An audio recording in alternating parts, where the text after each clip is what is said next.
Diretso po orasin ng tubig dito sa Putimbuhangin yan. Yan po yung mga may-ari ng tubig. Ang sarap ng tubig dito eh. Ayan. Hanggang doon sa may baba ng mga bakayan eh.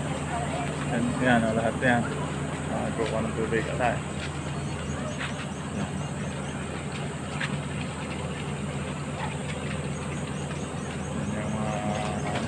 Yan yung mga may-ari. Yan. Isa, dalawa, tatlo, apat, lima, anim, pito. Kere, yan yung isang lulugat na yan. Pito may-ari niyan. Yan. Ito. Ito naman po, iba-iba. Isa, dalawa, tatlo. Ito naman po sa bahay na yan. Sa likod. Yan. Ito naman po ang mga may-ari niyan. Diba? Doon, sa may baba na yun. Sinusuplayan ng tubig dito sa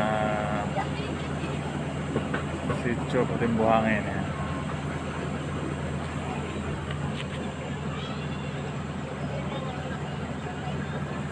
Ito, pinadalan dito. Maluwang po yan eh. Ito, hindi na yun. Pinadalan ito. Tapo kasing tubig dito.